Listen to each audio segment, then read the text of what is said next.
देखिए हम लोग वेयर हाउसिंग प्रोविजंस डिस्कस कर रहे हैं। सेक्शंस 57 से लेके सेक्शन 73 ए तक वेयर हाउसिंग के प्रोविजंस हैं। अब यहाँ पे हम लोगों को वेयर हाउस में गुड्स डिपॉजिट कराने की रिक्वायरमेंट क्यों आती है? वेयर हाउस में नॉर्मली गुड्स इसलिए रखे जाते हैं कि अगर आपके सपोज कीजिए फैक्ट्री के अंदर अभी स्टोरेज स्पेस नहीं है तो आप क्या है गुड्स को क्या है वेयर हाउस के अंदर रख सकते हैं। उसके अलावा एक्सेसिव इम्पोर्ट कर लिया है तो भी गुड्स अपन क्या है कस्टम के वेयर हाउसेस के अंदर क्या है रख सकते हैं। एंड जो गुड्स इंपोर्ट किए जाते हैं for sale in duty free shops at international airports, वहाँ भी उन केसेस में भी गुड्स को क्या है स्पेशल वेयर हाउसेस के अंदर डिपॉजिट कराया जाता है। तो बेसिकली कुछ रिक्वायरमेंट्स हैं जिसके कारण से अपन क्या है गुड्स को वेयर हाउस में रख रहे हैं। अभी तुरंत अपने को नीड नहीं है तो अपन क्या है वो गुड्स को वेयर हाउस के अंदर रख रहे हैं। वेयर हाउसिंग के प्रोविजंस कहाँ कंटेंड है? Chapter 9 of the customs act sections 57 से लेके सेक्शन 73 ए में वेयर हाउसिंग के प्रोविजंस क्या है दे रखे हैं। अपने को क्या है गुड्स को वेयर हाउस कराने के लिए एक तो वेयर हाउसिंग बॉन्ड भरना पड़ेगा, वेयर हाउसिंग बॉन्ड भरना पड़ेगा, और ये होता है ट्रिपल ड्यूटी बॉन्ड। ये ट्रिपल ड्यूटी बॉन्ड आपको क्या है भरना पड़ेगा, warehousing bond, triple the amount of duty का बॉन्ड भरना पड़ेगा।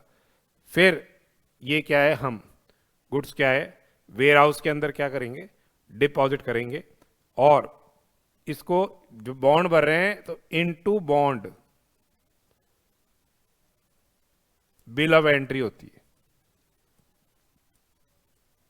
ये आप क्या है एग्जीक्यूट करोगे into bond bill of entry. Goods deposit किए जाएंगे कहां पे? कस्टम वेयर हाउस के अंदर, जब ये सारी कार्रवाई पूरी हो जाएगी।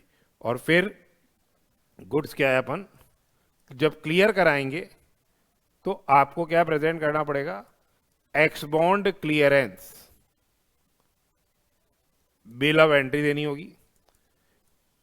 इंपोर्ट ड्यूटी का पेमेंट करना पड़ेगा। फिर ये आपके गुड्स आप क्या है क्लियर कराएंगे। तो देखिए अपने यहां पे वेयर हाउस का मतलब सेक्शन 2 क्लॉज 43 में दे रखा है। वेयर हाउस मीन्स या तो पब्लिक वेयर हाउस है लाइसेंस्ड अंडर सेक्शन 57, जहां कोई भी जो इंपोर्टर है गुड्स क्या है डिपॉजिट करा सकता है। प्राइवेट वेयर हाउस में इंपोर्टर जिसने इंपोर्ट किया है, ठीक है, जिसका ये वेयर हाउस है वही क्या है गुड्स डिपॉजिट कराएगा। Imported goods can be deposited here. अब चाहे वो पब्लिक वेयर हाउस हो चाहे वो प्राइवेट वेयर हाउस हो, इन दोनों जगह तो क्या होता है रिकॉर्ड बेस्ड कंट्रोल होता है। रिकॉर्ड बेस्ड कंट्रोल है, ठीक है। स्पेशल वेयर हाउसेस लाइसेंस किए जाते हैं प्रिंसिपल कमिश्नर या कमिश्नर के द्वारा, और इसमें क्या है फिजिकल कंट्रोल होता है प्रॉपर ऑफिसर का, और सिर्फ नोटिफाइड गुड्स इज डिपॉजिटेड। यहां सिर्फ नोटिफाइड गुड्स ही क्या है डिपॉजिट कराए जा सकते हैं। तो देखिए सेक्शन 57 है licensing of public warehouses. देखिए द प्रिंसिपल कमिश्नर या commissioner of customs may subject to such conditions as may be prescribed. They can license क्या a public warehouse wherein dutiable goods may be deposited। यानी principal commissioner या commissioner of customs के द्वारा public where houses की licensing की जाएगी जहां कोई भी व्यक्ति ड्यूटीएबल गुड्स जिससे उसने इंपोर्ट किया है उनको क्या है डिपॉजिट करा सकता है। लाइसेंसिंग की जा रही है प्राइवेट वेयर हाउसेस की प्रिंसिपल कमिश्नर या कमिश्नर ऑफ कस्टम्स के द्वारा, जहां पे imported goods by on behalf of the लाइसेंसी में बी डिपॉजिटेड। जहां पे इंपोर्टेड गुड्स बाय और ऑन बिहाफ ऑफ द लाइसेंसी में बी डिपॉजिटेड। लाइसेंसी के द्वारा जो इंपोर्टर के द्वारा जो इंपोर्टेड गुड्स हैं, जो लाइसेंसी है जिसका वेयर हाउस है उसके गुड्स डिपॉजिट कराए जा सकते हैं। सेक्शन 58 ए में लाइसेंसिंग है स्पेशल वेयर हाउसेस की। यहां पे नोटिफाइड गुड्स डिपॉजिट कराए जाएंगे। लाइसेंसिंग की जा रही है प्रिंसिपल कमिश्नर या कमिश्नर ऑफ कस्टम्स के द्वारा, वेयर इन जो नोटिफाइड गुड्स हैं, नोटिफाइड गुड्स हैं, वो क्या है, डिपॉजिट कराए जा रहे हैं। और यहां पे एक तरह से क्या हो रहा है, फिजिकल कंट्रोल है,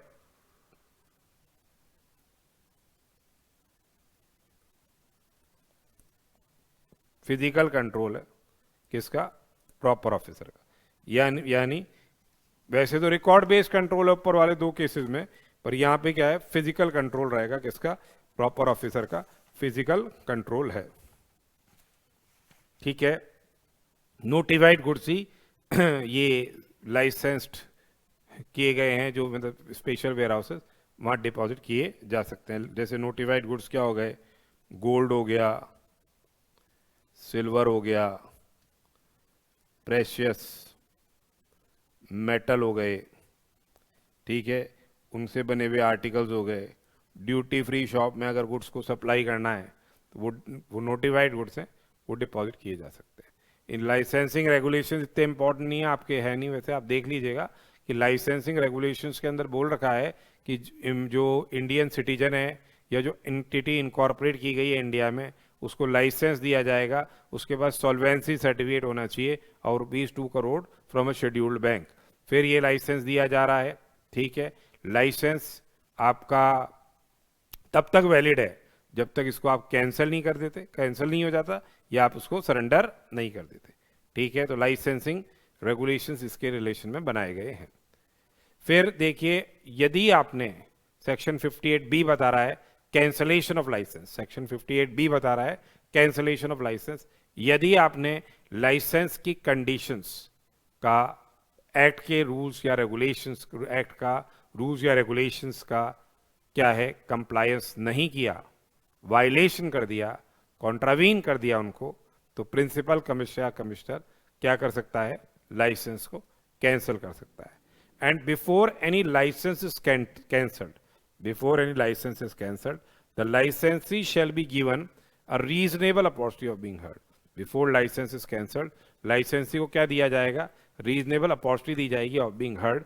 और यहाँ पे क्या है, जो प्रिंसिपल कमिश्नर या कमिश्नर ऑफ कस्टम्स है, वो क्या कर सकता है, सस्पेंड भी कर सकता है, ऑपरेशंस को क्या कर सकता है, सस्पेंड भी कर सकता है ड्यूरिंग द पीरियड जब ये लाइसेंसिंग कैंसिल किया जाएगा या नहीं किया जाएगा, उस समय इंक्वायरी चल रही है, तो ये सस्पेंड रहेंगी ऑपरेशंस। और सस्पेंशन पीरियड में no goods can be deposited during the suspension period. Suspension period में गुड्स डिपॉजिट नहीं कराए जा सकते हैं। And warehousing provisions will apply, warehousing provisions will apply to say already deposited goods। जब ये लाइसेंस आपका कैंसिल हो गया, जब ये लाइसेंस आपका कैंसिल हो गया, तो with in 7 days from the date of cancellation, within 7 days from the date of cancellation, they can be what, removed from one warehouse to another warehouse or cleared for home consumption or exportation। they can be removed from one warehouse to another warehouse, या they can be cleared, या फिर they can be removed, cleared for exportation, या फिर they can be removed for say home consumption। और जब तक ये removal नहीं होता तब तक वेयर हाउसिंग प्रोविजंस इस पे अप्लाई होंगे। Then 59 is very important section. आपको क्या है, into bond bill of entry भरनी है, into bond bill of entry भरनी है, और triple the amount of duty का, triple the amount of duty का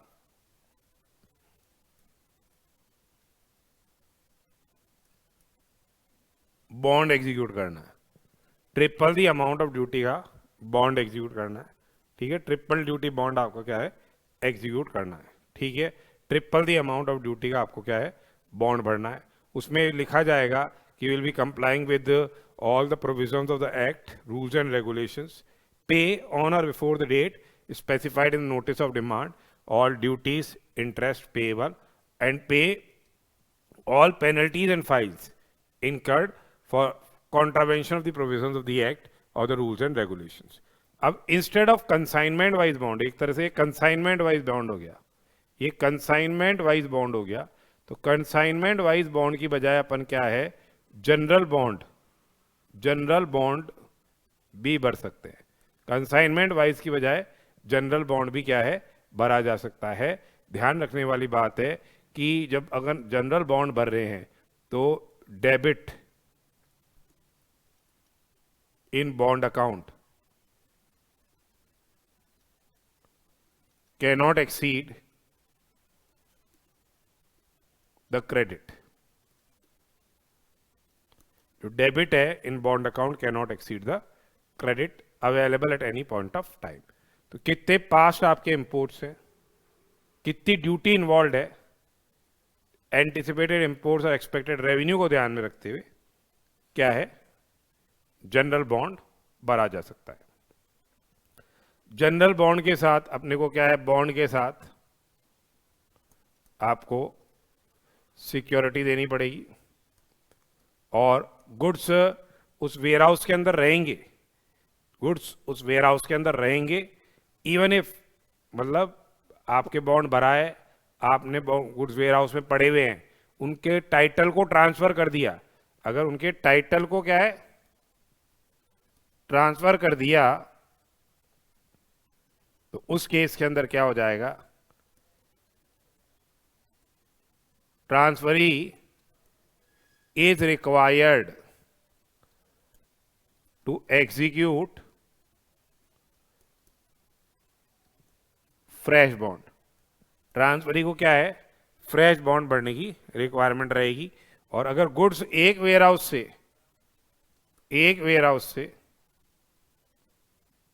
दूसरे वेयरहाउस, अदर वेयरहाउस में आपने रिमूवल किया है, गुड्स एक वेयरहाउस से दूसरे वेयरहाउस में आपने अगर रिमूवल किया है तो उस केस के अंदर क्या है,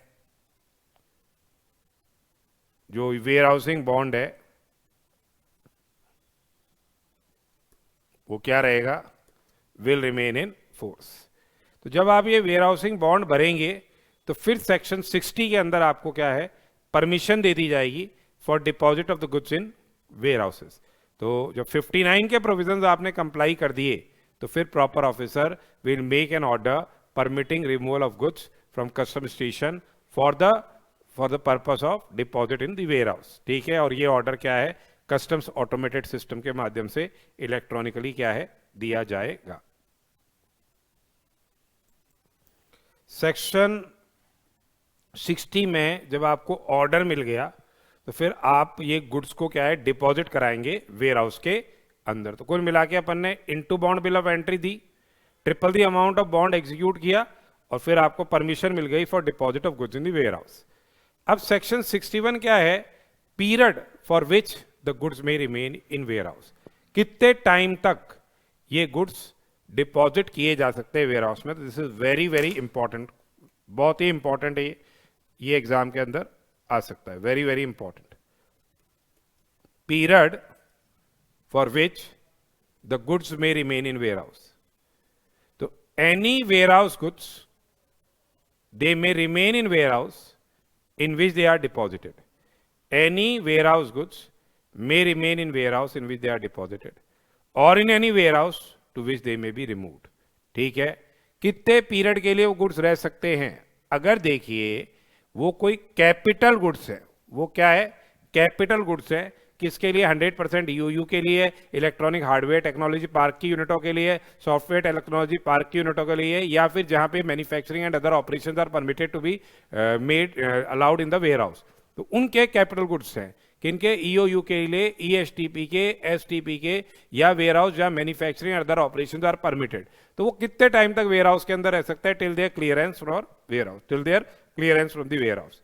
उसके अलावा देखिए अदर गुड्स है, in case of goods other than capital goods intended for say 100% EOU, ESTP, STP, or any warehouse wherein manufacturing other operations have been permitted. EOU, ESTP, STP and any warehouse wherein manufacturing and other operations are permitted. तो जब तक या तो उनको consume नहीं कर लिया जाता या जब तक उनको क्लियर नहीं किया जाता तब तक क्या है, वो वेयरहाउस के अंदर रह सकते हैं। अब इंपॉर्टेंट एस्पेक्ट ये है कि अदर जो गुड्स हैं, other than that, other importers के जो गुड्स हैं वो कितने टाइम तक वेयरहाउस में रह सकते हैं, ये 1 ईयर तक वेयरहाउस के अंदर रह सकते हैं। That is the in case of any other goods till the expiry of 1 year from the date on which the proper officer has made an order under section 60 subsection 1.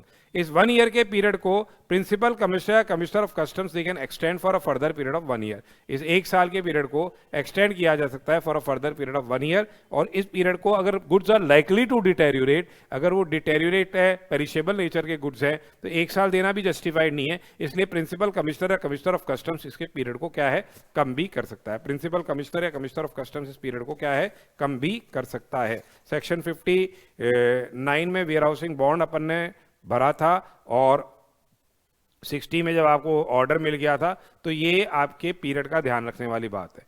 अब देखिए interest लगेगा, very very important, ये very very very important है कि इसमें practical question interest की calculation पे आ सकता है. वेयर हाउसिंग पीरियड अपन ने अदर गुड्स के केस में कितना पढ़ा भाई? वेयर हाउसिंग पीरियड अपन ने पढ़ा है अभी कि ये 1 साल तक रह सकता है, 1 साल.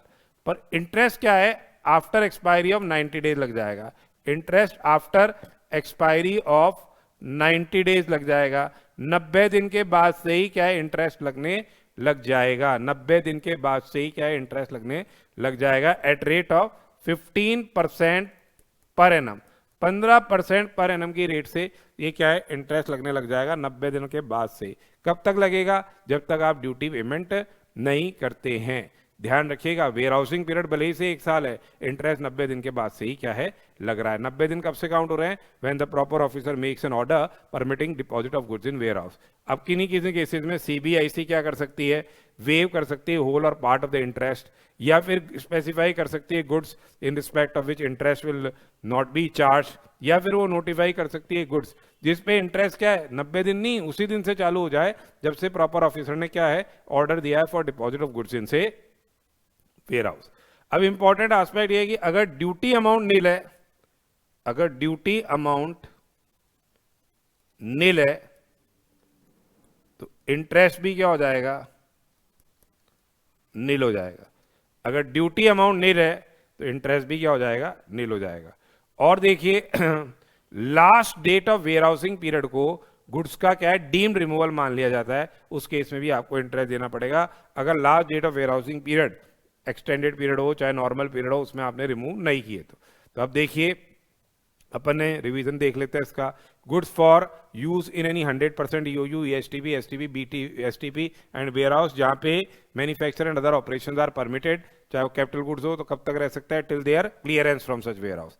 अदर गुड्स है तो कंजम्पशन हो या क्लियरेंस हो, कोई interest is no interest is payable as goods can remain in warehouse till their clearance और consumption. Goods other than first above, ये कितने टाइम तक रह सकता है, till the expiry of 1 year, till the expiry of 1 year from the date of the order permitting removal of goods from custom warehouse for deposit in warehouse. Rate of interest क्या है, 15% per annum है. किस पे लगेगा interest? Duty payable के amount पे लगेगा. The time of clearance of goods period रहेगा from the expiry of 90 days till the date of payment of duty on such goods. Okay, ठीक है. अब देखिए no interest is leviable in case duty amount is नील.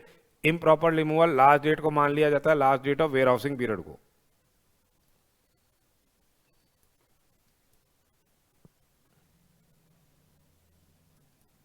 इस case के अंदर क्या है, फिर आपको इंटरेस्ट देना पड़ेगा, ठीक है, last date of warehousing period के हिसाब से. ड्यूटी के अमाउंट पे इंटरेस्ट आपको लगेगा. डीम्ड रिमूवल मान लेते हैं लास्ट डेट को वेयर हाउसिंग पीरियड की. एक क्वेश्चन देखिए, messrs ABC limited imported machinery for which order for deposit of goods in warehouse was given on 1 April. 1 अप्रैल को इन्होंने मशीन इंपोर्ट करी, इसमें 1 अप्रैल को क्या मिल गया आपको, order for deposit of goods in warehouse. कितने टाइम का था, 7 महीने का आपको पीरियड दिया था इन्होंने डिपॉजिट करने के लिए. अब bill of entry x bond आपने दी 1/11 को,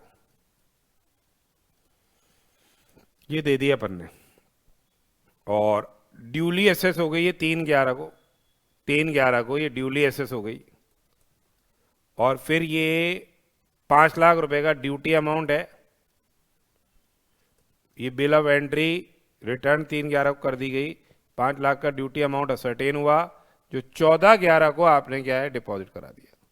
14/11 को ये डिपॉजिट करा दिया.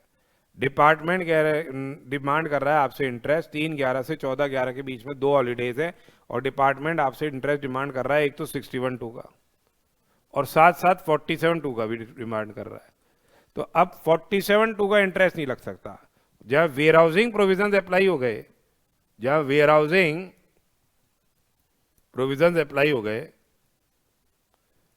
इंटरेस्ट विल बी लेवीड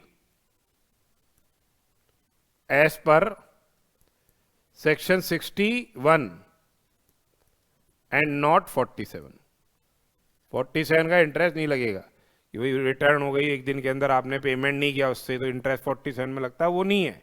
47 का इंटरेस्ट जब bill of entry for home consumption port पे प्रेजेंट कर रहे हो तो 47 का इंटरेस्ट लग रहा है। अब ये डबल डिमांड जस्टिफाइड नहीं है, ये इंटरेस्ट नहीं लगेगा, ये वाला इंटरेस्ट लगेगा। अब इंटरेस्ट की कैलकुलेशन हो गई। वेयर हाउसिंग पीरियड तो कितना है, 7 महीने दे रखा है यहां, तो यहां interest will be levied after expiry of 90 days. 90 दिन के बाद से इंटरेस्ट लगने लग जाएगा, 90 दिन के बाद से इंटरेस्ट लगने लग जाएगा। किस अमाउंट पे, ड्यूटी के अमाउंट पे। तो ऑर्डर मिल गया 1/4 को, 1/4 को ऑर्डर मिल गया, तो 29 दिन अप्रैल के, मई के 31 दिन और जून के 30 दिन, ये 90 दिन हो गए। 90 दिन के बाद से यानी 1 जुलाई से, 1 जुलाई से इंटरेस्ट लगेगा 14 नवंबर तक, till the date of payment of duty. यानी जुलाई, अगस्त, सितंबर, अक्टूबर, नवंबर, यानी ये हो गया 137 डेज का हो गया इंटरेस्ट, 137 डेज का। 30, 30, 60, 90, 120 और 10, 130, 134, 5, 6, 7, 137 डेज का इंटरेस्ट लगेगा ड्यूटी के अमाउंट पे, 5 लाख पे, 15% पर एनम से, 137 दिन का। तो देख लीजिए 5 lakh into 15% into 137 divide by 365 equal to 28,150। 28,150 रुपये आपको क्या है इस केस के अंदर ब्याज देना होगा। 28,150 रुपये इस केस के अंदर ब्याज देना होगा। दोनों इंटरेस्ट एक साथ नहीं लगाए जा सकते, तो ये इंपॉर्टेंट है, इस तरह क्वेश्चन एग्जाम में आ सकते हैं। ठीक है, अब सेक्शन 64 क्या है, it is dealing with owner's right to deal with warehouse goods. अपन क्या कर सकते हैं, अपने गुड्स को इंस्पेक्ट कर सकते हैं। वेयर हाउस कीपर तो अलग है, ओनर उनको इंस्पेक्ट कर सकता है, सॉर्ट कर सकता है गुड्स को दिखा सकता है सेल पर्पसेस के लिए। Deal with their containers in such a manner so as to necessary to prevent loss और डिटेरियोरेशन और damage. Deal with the containers in such a manner so as to prevent loss और से deterioration और damage to the goods. ठीक है, फिर आता है हमारे पास क्या, सेक्शन 65। सेक्शन 65 बोल रहा है manufacture and other operations in relation to goods in warehouse. तो यानी यहाँ प्रिंसिपल कमिश्नर या कमिश्नर ऑफ कस्टम्स क्या कर सकते हैं, अलाउ कर सकते हैं क्या, मैन्युफैक्चरिंग ऑपरेशंस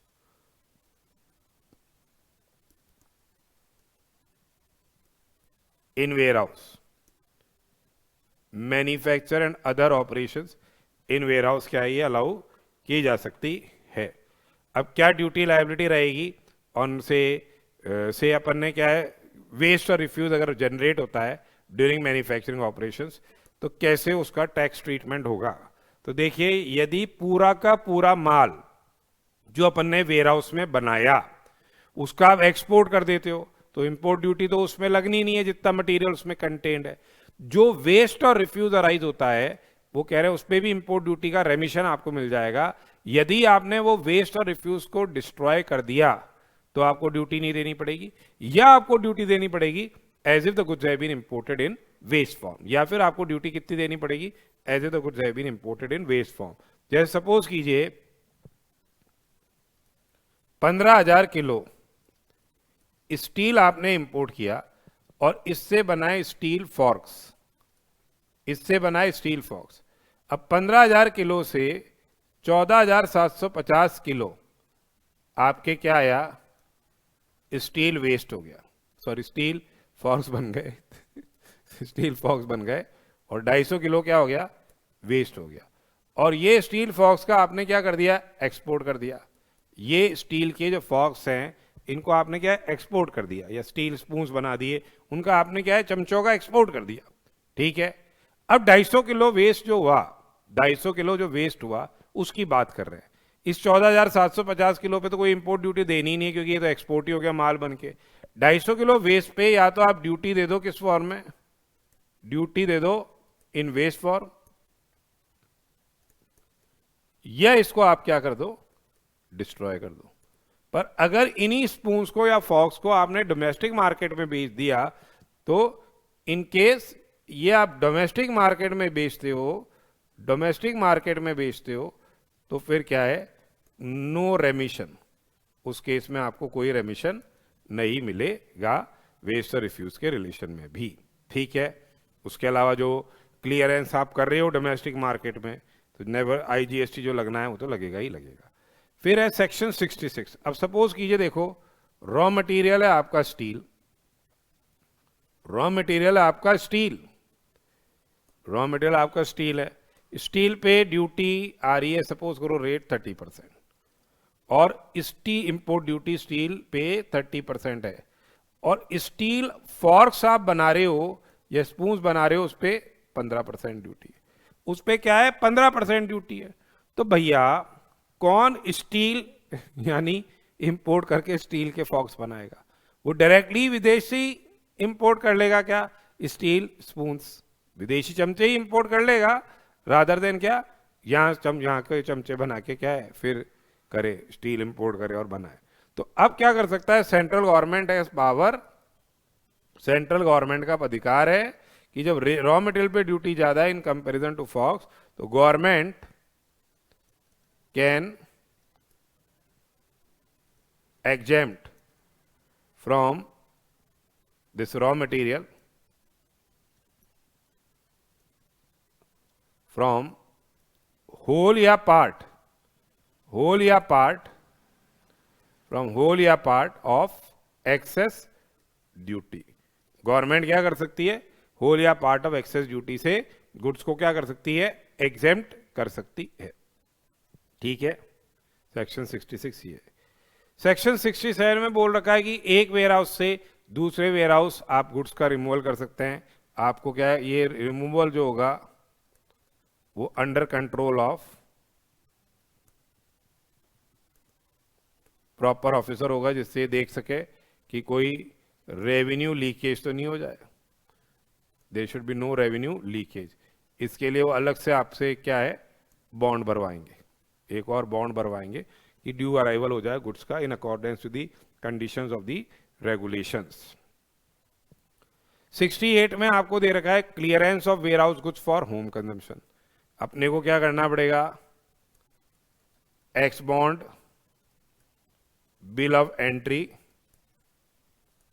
देनी पड़ेगी होम कंजम्पशन की, ड्यूटी जो इंपोर्ट ड्यूटी है जो आपकी बनती है, इंटरेस्ट बनता है, पेनल्टी बनती है, वो जमा करानी होगी, अदर चार्जेस जमा कराने होंगे, और फिर क्या मिल जाएगा आपको, ऑर्डर फॉर क्लियरेंस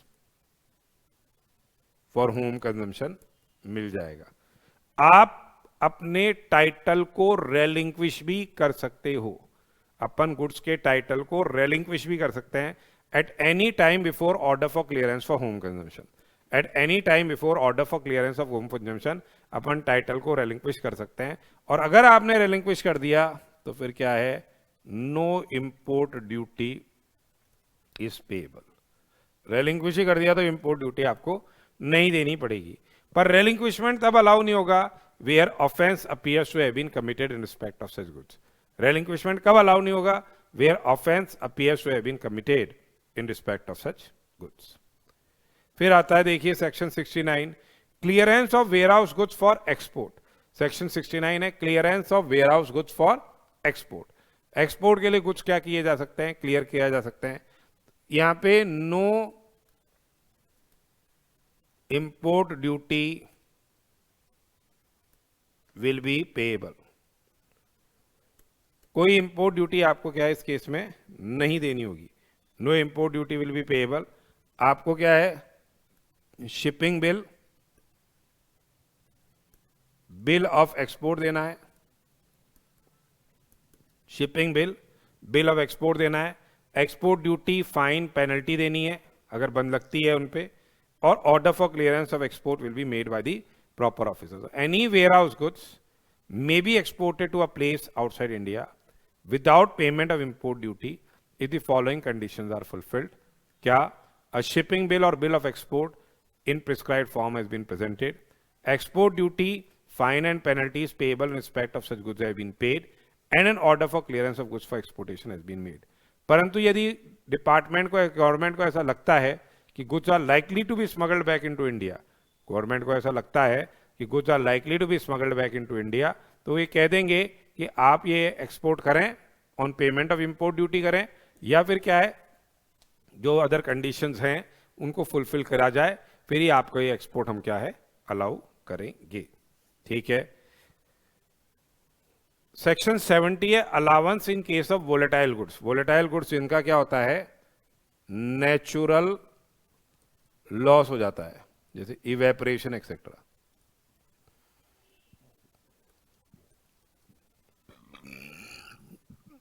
तो एसी और डीसी, एसी और DC is empowered to remit the import duty leviable on shortage or deficiency of the warehouse goods if the following conditions are satisfied. क्या conditions है? That the goods are found deficient in quantity at a time of delivery from the warehouse, shortage हो रहा है on account of natural loss, ठीक है, ध्यान में रखते हुए shortage on account of natural loss and there is a deficiency in quantity at the time of delivery, government notify कर सकती है, जैसे एविएशन फ्यूल हो गया, मोटर स्पिरिट हो गया, मिनरल हो गया, मिनरल टर्पेंटाइन हो गया, वाइन स्पिरिट, बियर्स एक्सेट्रा, ये गुड्स क्या है नोटिफाई किए गए हैं। फिर 71 बता रहा है कि warehouse goods are not to be removed except for home consumption, या फिर क्या टू अनदर वेयर हाउस, एक वेयर हाउस से दूसरे वेयर हाउस, या होम कंजम्पशन के लिए या एक्सपोर्टेशन के लिए रिमूव किए जा सकते हैं। 72 इंपॉर्टेंट है, 72 डील कर रहा है goods improperly remove from the warehouse. तो ये कह रहे हैं कि where any warehouse goods are cleared from warehouse in contravention of section 71, 71 के कॉन्ट्रावेंशन में रिमूवल हो रहा है, या वेयर हाउसिंग पीरियड खत्म हो गया, वेयर हाउसिंग पीरियड खत्म हो गया but goods are not deposited, sorry not removed, या फिर बॉन्ड एग्जीक्यूट किया पर अपन अकाउंट फॉर नहीं कर पा रहे गुड्स को, कि वो माल को अकाउंट फॉर नहीं कर पा रहे, ना तो अपन ने क्लियर कराया होम कंजम्पशन के लिए, ना एक्सपोर्टेशन के लिए, ना दूसरे वेयर हाउस के लिए, अपन अकाउंट फॉर नहीं कर पा रहे हैं, तो ये इम्प्रॉपर रिमूवल माना जाएगा और आपको उस केस के अंदर ड्यूटी देनी पड़ेगी और जो पेनल्टी प्रोविजंस हैं वो लगेंगे। और यदि owner fails to pay this duty, interest, fine, penalty, तो फिर proper officer may auction the goods, detain and sell the goods, पर उसके लिए पहले प्रायर नोटिस देना पड़ेगा ओनर को। ठीक है। फिर आता है हमारे पास क्या, सेक्शन 73, जब वेयर हाउसिंग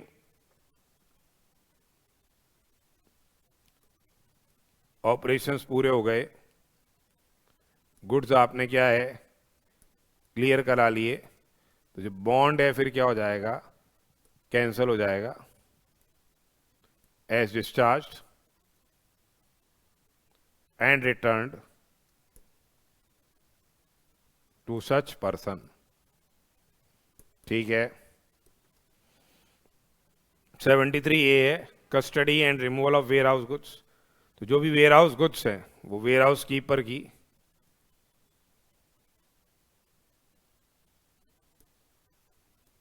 कस्टडी में है, ठीक है, जिसको लाइसेंस दिया गया है, until they are cleared for home consumption, या they are transferred to another warehouse or exported or removed as otherwise provided under the act. and the responsibilities of the person who has a custody of the warehouse goods shall be as prescribed. और यदि कोई goods का contravention हो जाता है, ठीक है, removal हो गया, कॉन्ट्रावेंशन ऑफ सेक्शन 71, तो जो लाइसेंसी है he will be liable to pay duty, interest, penalty and other action can also be taken against him. तो ये कुल मिला के अपन ने क्या है, warehousing operations, warehousing provisions क्या है डिस्कस किए. क्वेश्चन और देख लीजिए. Certain goods were imported in February के अंदर गुड्स इंपोर्ट किए. Into bond bill of entry दी आपने, into bond bill of entry दी 14 फरवरी को, ठीक है, और एसेसेबल वैल्यू है इन गुड्स की $5 lakhs. कस्टम ऑफिसर ने order for deposit of goods in warehouse दिया 21 फरवरी को. ऑर्डर दे दिया फॉर डिपॉजिट इन वेयरहाउस, ये दिया है अपने को 21 फरवरी को, ठीक है.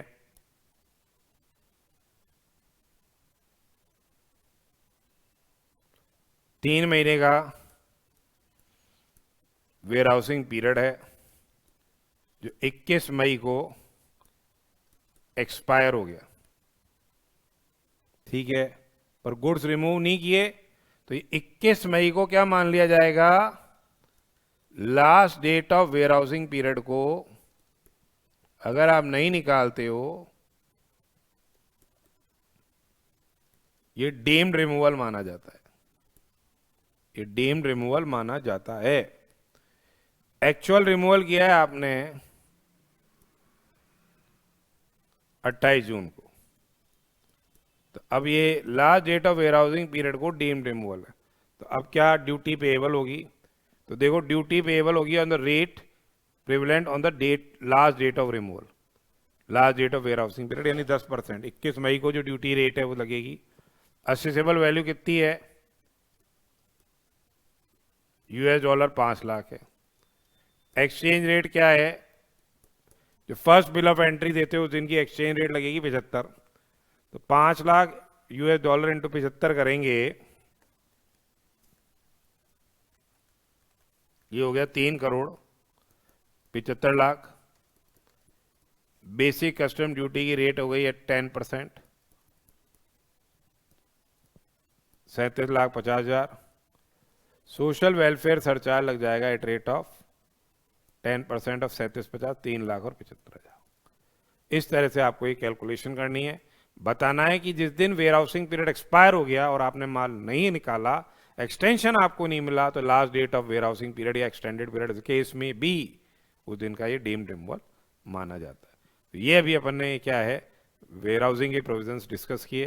तो सेक्शन 59, सेक्शन 61, सेक्शन 72 और ये कैलकुलेशन आपके इंपॉर्टेंट है जो कि एग्जाम में आ सकता है.